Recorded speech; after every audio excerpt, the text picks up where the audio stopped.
नमस्ते, आप सभी का स्वागत है मेरे इस चैनल में चिराग एस्ट्रोलॉजी। और हम बात करने जा रहे हैं 2022 कैसा रहेगा कर्क लग्न और राशि के लिए। लग्न को हम ज़्यादा इम्पोर्टेंस देंगे राशि से, और मोर देन 80% आप लग्न को फॉलो कीजिएगा। 2022 में मेजर जो चेंजेस हो रहे हैं वो राहु, केतु, गुरु और शनि के हो रहे हैं। हम उनकी बात ज़्यादा इसलिए करते हैं क्योंकि ये लॉन्ग टर्म के प्लैनेट्स हैं। इनके इफ़ेक्ट्स जो भी होंगे वो लॉन्ग टर्म के लिए होते हैं, और वो हमारे जो डिसीज़न है उस पे ज़्यादा इफ़ेक्ट करते हैं। हम तुरंत कुछ डिसाइड करते हैं लेकिन वैसा होता है नहीं होता है, जो भी है। लेकिन उसके इफ़ेक्ट, सपोज़ आपने कोई एक डिसीज़न लिया, वो हुआ, तो उसके इफ़ेक्ट आपको बहुत लंबे अरसे तक देखने मिलेंगे। और आपने जो चाहा वो नहीं हुआ, उसके भी इफ़ेक्ट आपको लॉन्ग टर्म के लिए दिखेंगे। तो वो चीज़ ये ग्रहों के हिसाब से होती है, इसलिए ज़्यादा इम्पोर्टेंस इनका है। और साथ में सूर्य, बुध, मंगल, शुक्र, ये जो है वो हर महीने 1.5 महीने के ट्रांजिट में रहते हैं। सूर्य 1 महीना चलते हैं, तो बाकी सब का जो ये है इफ़ेक्ट वो शॉर्ट टर्म के लिए होते हैं, टेम्पररी इफ़ेक्ट्स भी होते हैं। और बुध न्यूट्रल है, वो जिनके साथ रहते हैं उसके इफ़ेक्ट ज़्यादा पकड़ते हैं। तो वो हिसाब से हम उसको देख कर चलेंगे। दूसरा जो है वो चंद्र है। चंद्र हर 1.5 दिन, 2 दिन, 2.5 दिन में राशि परिवर्तन करता है। तो यहाँ पर उसके इफ़ेक्ट, क्योंकि कर्क लग्न है आपका, तो कर्क राशि है आपकी, तो ज़्यादा इफ़ेक्ट रहेगा चंद्र के मोमेंट का। आपको वो ध्यान देना पड़ेगा, क्योंकि जैसे ही पूर्णिमा आती है, अमावस आती है, तो आपको वो चंद्र के इफ़ेक्ट्स ज़्यादा थॉट लेवल पे इफ़ेक्ट करेंगे। और चंद्र के कॉम्बिनेशंस आपको क्या इफ़ेक्ट कर रहे हैं वो आपको देखना पड़ेगा आपके पर्सनल चार्ट में। अब मैं जो बात करूंगा वो 2022 के पूरे साल में जो ग्रहों की स्थिति है उसको लेकर कुछ पॉइंट्स जो मैंने सोचे हैं उस पे। अब हर कर्क लग्न वाले के चार्ट में डिफरेंट पोजीशन होगी, यानी कि हज़ारों लाखों लोग होंगे जो कर्क लग्न वाले हैं। लेकिन उनके लिए प्रेडिक्शन में फ़र्क ये आएगा कि किसी को तुरंत रिजल्ट्स मिलेंगे, किसी को बहुत बाद में मिलेंगे, किसी को बहुत अच्छे मिलेंगे, ज़्यादा मिलेंगे, किसी को कम मिलेंगे। तो इसका रिज़ल्ट ऐसा क्यों है, तो आपके पर्सनल चार्ट पे ये चीज़ डिपेंड करती है। तो सबसे पहली बात तो ये है कि आपका पर्सनल चार्ट आपको पता होना चाहिए। अगर वो पता नहीं है तो सिर्फ इन जो पॉइंट्स है उसको आप राह देखकर ऑब्ज़र्व करते रहिए, जब जो होता है उसको समझने की कोशिश कीजिए। बट अगर आपका चार्ट आपको पता है कि मेरा चंद्र कहाँ है, मेरा राहु कहाँ है, जन्म का गुरु कहाँ है, तो वो पता होगा, तो उसके साथ जो गोचर के planets through out the year combination बना रहे हैं उसके इफ़ेक्ट्स आपको समझ में आएंगे। और वो समझना ज़रूरी है, ताकि आप, अगर सपोज़ 2 दोस्त हैं जिनका कर्क लग्न है, लेकिन किसी के पहले स्थान में राहु है और किसी के 5वें स्थान में राहु है, तो वहाँ पर उस राहु के साथ गोचर का चंद्र इफेक्ट अलग अलग देगा आपको। एक को पहले स्थान में आते ही देगा, किसी को 5वें स्थान में आते देगा। दोनों को डिफरेंसेस पता चलेंगे। तो उसी राहु के साथ सूर्य का भ्रमण, उसी राहु के साथ गोचर के राहु का भ्रमण, ये सारा आपको समझना पड़ेगा। तो आपको ये नॉलेज होना चाहिए कि कुंडली क्या है, उसमें ग्रह क्या होते हैं, और वो समझ नहीं है तो थोड़ी तकलीफ़ होगी, और बेटर रिजल्ट्स आपको खुद को समझने में मज़ा नहीं आएगा, और आप उसका फ़ायदा, मेरा मेन इंटेंशन ये है कि आप उसका बेनिफिट नहीं उठा पाएंगे। इवन आप कुंडली कैसे देखें, उस पर मैंने सीरीज़ बनाई है, वो देखिए तो आपको काफ़ी कुछ बेसिक जिनको पता नहीं है वो पता चलेगा। सो हम यहाँ पर बात करेंगे कि गुरु, तो पूरे साल में वो कुंभ में है और वहाँ से फिर मीन में चले जाएंगे। तो कर्क लग्न के लिए वो कुंभ में से मीन में जाएंगे, तो जहाँ पर 11 नंबर लिखा है वहाँ और 12 नंबर लिखा है वहाँ पर जाएंगे। तो अष्टम और भाग्यस्थान की बात होगी वहाँ पर गुरु को लेकर, उनकी दृष्टियों की बात पॉइंट्स में आएंगे। फिर शनि की अगर बात करें तो वो मकर और कुंभ में रहेंगे और फिर मकर में आएंगे। तो ये ट्रांजिट हो रहा है थ्रू आउट द ईयर। तो शनि आपके बिल्कुल सामने सप्तम भाव में, अष्टम भाव में, और फिर सप्तम भाव में आएंगे। 10, 11, 10 ऐसा उनका ट्रांजिट है। जहाँ 10 नंबर लिखा है वहाँ 7वां भाव है, 11 नंबर 8वां भाव है, फिर वो वापस मकर में आ जाएंगे, 10 नंबर लिखा है वहाँ पर। राहु और केतु जो है वो अप्रैल तक आपके वृषभ में और केतु वृश्चिक में है लेकिन कर्मस्थान में और चतुर्थ भाव में आएंगे, जहाँ पर 1 नंबर लिखा है वहाँ पर राहु आ रहे हैं और केतु बिल्कुल सामने 7 नंबर लिखा है वहाँ पर। तो कर्मस्थान और सुख भाव में राहु केतु का ट्रांजिट रहेगा और आपके 7th हाउस से लेकर 12th हाउस में सूर्य, मंगल, बुध और शुक्र के ट्रांजिट्स रहेंगे और चंद्र जो है वो पूरे साल में बहुत बार पूरे कुंडली के चक्कर लगाता रहेगा। तो यहाँ पर एक चीज़ ये भी समझिएगा कि आपके बर्थ चार्ट में जो राहु, केतु, शनि, गुरु, इन सब के साथ गोचर का राहु कहाँ जुड़ रहा है। किसी की कुंडली में बहुत अच्छी कुंडली है, बहुत अच्छी महादशा चल रही है, लेकिन गोचर में वो राहु आके उनके गुरु के साथ जुड़ रहा है। यानी कि आपका गुरु समझ लीजिए कि कर्क में ही है, पहले ही स्थान में, और वहाँ पर फॉर एग्ज़ाम्पल राहु आता है तो वो आपको चांडाल योग का इफेक्ट देता है। जैसे अभी राहु है गोचर में आ रहा है आपके वृषभ से मेष में आ रहा है। अब किसी का गुरु है कर्मस्थान में है, मेष राशि में, तो वहाँ पर राहु आएगा तो वो चांडाल योग का इफेक्ट देगा। जो आपके अच्छे रिजल्ट्स चल रहे हैं उसमें कुछ नेगेटिव पॉइंट्स आएंगे। सो इसीलिए समझना ज़रूरी है। तो हम गुरु और शनि, राहु, केतु, मंगल, बुध, सूर्य, शुक्र सब की बात करते हुए आगे बढ़ते हैं तो पॉइंट्स की बात करते हैं। सबसे पहले आपके जीवन में जो अभी आप मनी मैनेजमेंट कर रहे हैं उसमें बदलाव आएगा और आपके भाग्य को आप सोचने की कोशिश करेंगे कि मेरे भाग्य में बदलाव कैसे आएगा, कहाँ से आएगा। तो अप्रैल तक आप कोई बड़े डिसीजन मत लीजिए। आपके जो इन्वेस्टमेंट हैं वो सही हो रहे हैं बिकॉज ऑफ जुपिटर, और ये नवंबर से शुरू हुआ है जुपिटर ट्रांजिट से। अब आप सोचना शुरू करेंगे अप्रैल तक कि मुझे कहाँ पर क्या इन्वेस्ट करना चाहिए, कैसे करना चाहिए। प्रॉपर इन्वेस्टमेंट्स होंगे आपके और वो सही दिशा है, उसको आपको बदलना नहीं है मई, जून, जुलाई में, उसको ब्रेक नहीं करना है और उसको कंटिन्यू करना है। तो वो चीज़ आपके लिए बहुत बेनिफिशियल रहेगी लॉन्ग टर्म में। आपके फैमिली के साथ आपके रिलेशन, बॉन्डिंग अब बढ़ना शुरू हुए हैं। कहीं कोई डिस्टर्बेंस था या कोई तकलीफ़ थी तो वो चीज़ें कम होंगी, प्रॉब्लम्स कम होंगे और अच्छा बॉन्डिंग होगा। एक दूसरे के साथ आपके रिलेशन अच्छे बनेंगे, इंटरेक्शन अच्छा होगा, ट्रस्ट बढ़ेगा। तो फैमिली के साथ बहुत अच्छा आपका रहेगा और अप्रैल के बाद आप उसमें और ज़्यादा इन्वॉल्व होंगे और आपके पेरेंट्स, खासकर आपके फादर के साथ आपके रिलेशन स्ट्रांग बनेंगे या आप उनके लिए कुछ करेंगे, वो आपके लिए कुछ कर पाएंगे। ऐसी चीज़ें पॉसिबल बनेगी। आप जो धर्म से जुड़ी हुई जगह है, लोग हैं, ऐसी जगह और लोगों से मिलेंगे, आपके धर्म की भावना बढ़ेगी, मन में आस्था बढ़ेगी और आप स्पिरिचुअल भी होंगे। सो वो सारी चीज़ें जुपिटर ट्रांजिट से अच्छी हो रही है और आपका मोरल हाई होगा बिकॉज कर्क लग्न पर गुरु की दृष्टि अप्रैल के बाद पड़ेगी। तो वो पॉजिटिविटी आपके थॉट्स में आएगी, वो थॉट्स आपके लोगों को अच्छे लगेंगे और लोग आपसे अट्रैक्ट होंगे, यानी कि आपकी बातों को वो पॉजिटिव वे में या उसको स्वीकार करेंगे। तो वो चीज़ आपके लिए बहुत अच्छी हो जाएगी। और आपके लिए सबसे अच्छा पॉइंट ये भी है कि गुरु की उच्च दृष्टि पड़ रही है। तो गुरु की उच्च दृष्टि का होना पहले भाव पर वो बहुत इम्पोर्टेंट है। विचारों में परिवर्तन आएगा और आप उसको फॉलो भी कीजिएगा ताकि आपको उसके प्रॉपर रिजल्ट्स मिले। और जिनको गुरु की दशा भी चल रही है तो उनके लिए बहुत अच्छा समय है। और अप्रैल तक का समय जो है वो मैनेजमेंट का है। अप्रैल के बाद उसको सोचना नहीं है बिकॉज मई, जून, जुलाई उसमें गुरु के आसपास राहु और शनि आएंगे, एक तरफ शनि एक तरफ राहु।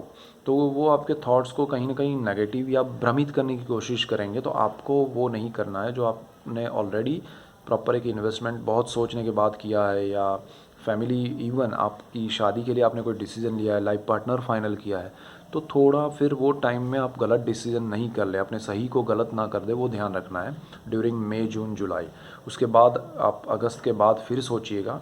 अगर आपको कोई भी डिसीजन लेना है तो अगस्त के बाद लीजिएगा, तब आपको लगेगा कि हाँ वो शायद मैंने गलत सोचा था या ऐसा कुछ, तो प्रॉपर हो जाएगा आपके लिए। अगस्त के बाद आप वापस सोचेंगे कि नहीं, वो बीच में मुझे 2-3 महीने रॉन्ग था मैं, ऐसा कुछ लगेगा।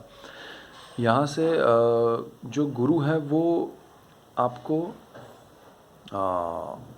बिल्कुल सामने है। सप्तम जो भाव है आपका गुरु की दृष्टि का अपने स्थान से, तो वो कुंडली का तीसरा भाव है।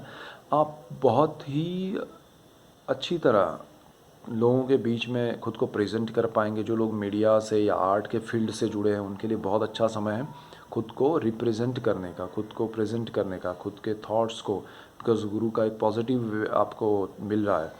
तो अप्रैल तक आपको सारी चीज़ें मैनेज होने देनी है, वो आपके लिए प्रॉपर हो रही है।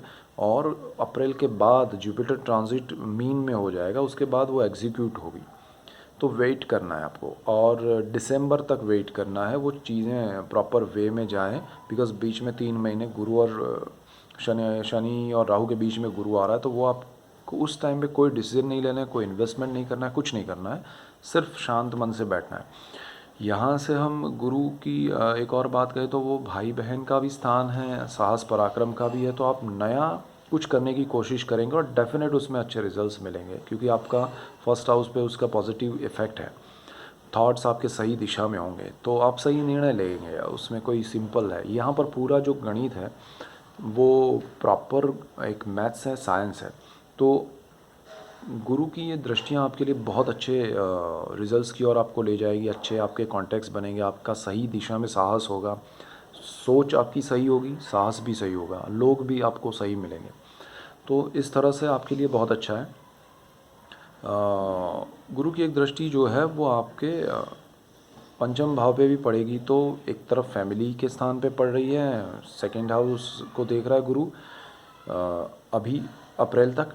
तो वो फैमिली में बढ़ोतरी कर सकता है। आप चाइल्ड प्लान कर रहे हैं, और चाइल्ड प्लान करने के बाद जो उसके रिजल्ट्स मिलेंगे वो गुरु ट्रांजिट अप्रैल के बाद 5th हाउस पे जब गुरु देखेगा तब, तो आपके फैमिली में एक बढ़ोतरी भी हो सकती है, किसी की शादी हो के या किसी को फैमिली में चाइल्ड बर्थ की वजह से।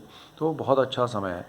यहाँ पर हम राहु की बात करें तो कर्मस्थान में राहु आएगा, और कर्मस्थान जो है आपके लिए वो बहुत इम्पॉर्टेंट है। कर्मस्थान में राहु का आना वो एक तरह से 1.5 साल तक यहाँ रहने वाला है, अप्रैल से लेकर 1.5 साल।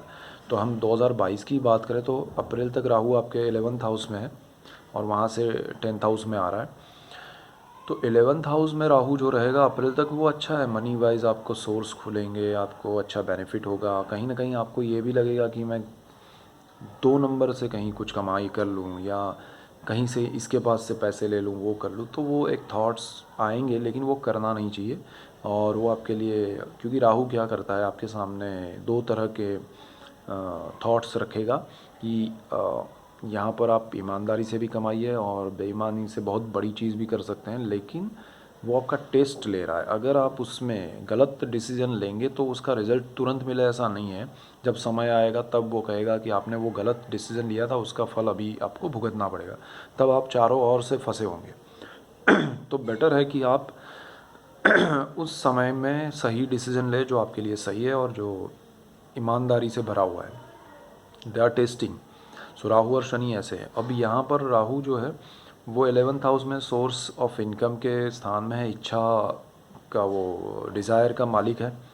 तो आपके मन में बहुत सारी इच्छाएं होंगी कि मुझे विदेश जाना है, घूमना है, मुझे होटल में खाना है, मुझे गाड़ी ये चाहिए वो चाहिए, मतलब एक रॉयल लेवल पे आप थॉट्स में पहुंच जाएंगे। लेकिन अगर वैसा हो रहा है या नहीं हो रहा है, आपको उसके लिए नेगेटिव वे को अप्रोच नहीं करना है। यानी कि कहीं से कुछ मिल जाए पैसा, उधारी ले लूँ, ये कर लूँ और इसके पैसे से चला जाऊँ, वो कर लूँ, तो वो मज़ा नहीं आएगा, आपको अल्टीमेटली तकलीफ़ होगी। तो वो मत कीजिएगा। राहु की जो इफ़ेक्ट है दृष्टियों के हिसाब से वो बिफोर अप्रैल 3rd हाउस पे, 5th हाउस पे और 7th हाउस पे है।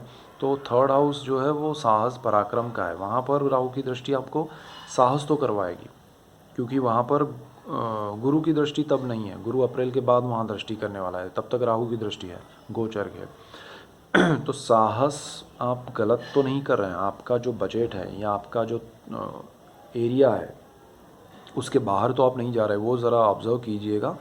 विदाउट थिंकिंग या विदाउट नॉलेज कोई भी फील्ड में जंप मत कीजिएगा। जहाँ आपका एक्सपीरियंस नहीं है वहाँ आपको कोई भी ऑफ़र आए कि भाई आप इतना इन्वेस्ट करो या मेरे साथ पार्टनरशिप कर लो, मुझे पता है आप पैसा इन्वेस्ट करो, मैं उसका, मुझे पता है क्या बिज़नेस है क्या है, तो आप किसी पे ट्रस्ट रख के नहीं चल सकते। अदरवाइज़ आपको लॉस होगा, सीधा लॉस होगा। और यहाँ से आपके ब्रदर सिस्टर्स के साथ भी कुछ मिसअंडरस्टैंडिंग्स होंगी, और ओवर रिएक्ट या कोई ज़्यादा रिएक्शन वहाँ नहीं ज़रूरत है, कोई रिएक्शन ही मत दीजिए, क्योंकि वो जुपिटर आके सुधारने वाला है, संभालने वाला है। तो आप राहु की वजह से और ज़्यादा ख़राब ना करें, तो उसका ध्यान रखना है अप्रैल तक। अप्रैल के बाद राहु चला जाएगा तो वो इफ़ेक्ट बदल जाएंगे और गुरु आ जाएगा तो वो और अच्छा हो जाएगा। सो जब तक राहु आपके अप्रैल तक जहाँ है वहाँ से आपको थर्ड हाउस से रिलेटेड कोई बड़े साहस नहीं करना है। फैमिली प्लानिंग में भी आपको ध्यान देना है कि शादी के लिए ठीक है, लेकिन जो चाइल्ड बर्थ के लिए कर रहे हैं प्लानिंग, तो उनके लिए थोड़ा कॉम्प्लिकेटेड समय चल रहा है और उनको थोड़ा ध्यान देना चाहिए। अगर कोई ऐसा आपको कोई रिपोर्ट्स आपके ऐसे हैं जहाँ पर कुछ प्रॉब्लम्स हैं तो उसको अवॉइड मत कीजिएगा। वो ज़रूरी है समझना कि हाँ, राय लीजिएगा आपके डॉक्टर की और उसको बिना अवॉइड किए उसका ट्रीटमेंट या जो भी प्रोसेस है वो प्रॉपर चैनल थ्रू आप जाइएगा, प्रॉपर डॉक्टर या एक से ज़्यादा ओपिनियन लीजिएगा, आपको सही रिजल्ट्स मिलेंगे। और उसमें अप्रैल के बाद बहुत अच्छा है, सो अप्रैल तक ज़्यादा संभालिएगा।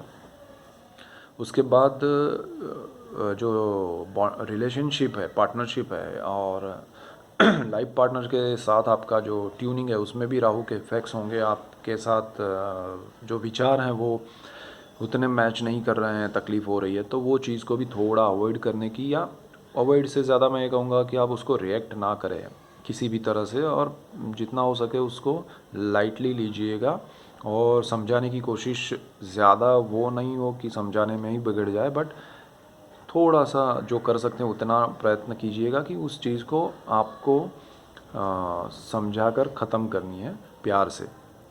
क्योंकि राहु की दृष्टि की वजह से पार्टनरशिप, चाहे लाइफ पार्टनर के साथ हो, बिज़नेस पार्टनर के साथ हो, वहाँ प्रॉब्लम्स आएंगे, लेकिन अल्टीमेटली वो अप्रैल तक है।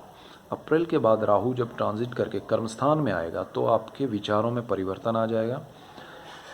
परिवर्तन ये आएगा कि मुझे लाइफ में करना क्या है। सबसे पहला पॉइंट राहु आपको ये देगा, अब मैंने लाइफ में अब तक क्या किया, व्हाट आई हैव डन, तो मैं ये करना चाहता था या नहीं चाहता था, मुझे ये करना चाहिए या नहीं करना चाहिए, वो सारे जो सवाल है वो राहु खड़े करेगा। और आपने क्या पढ़ाई की है, क्या जॉब किया है, क्या आपके गोल थे, क्या अचीवमेंट है, वो सारा रिकैलकुलेशन होगा, रिस्ट्रक्चरिंग होगा। आपके माइंड में ये होगा कि राहु कर्मस्थान में आया और मेरे दिमाग में अभी प्रॉब्लम क्रिएट हो रहा है। तो ऐसा नहीं है, आपको उसको समझना पड़ेगा कि वो चाहता ये है कि आपकी जो कैपेसिटी है, एक्सपीरियंस है, आपका जो कैपेबिलिटी है रिलेटेड टू योर वर्क, आपने जो पढ़ाई की है या आपको जो रियल में करना है, जिसके काबिल आप हैं, वो काबिलियत आपकी वो दिलाएगा आपको, और उसका प्रोसेस है ये।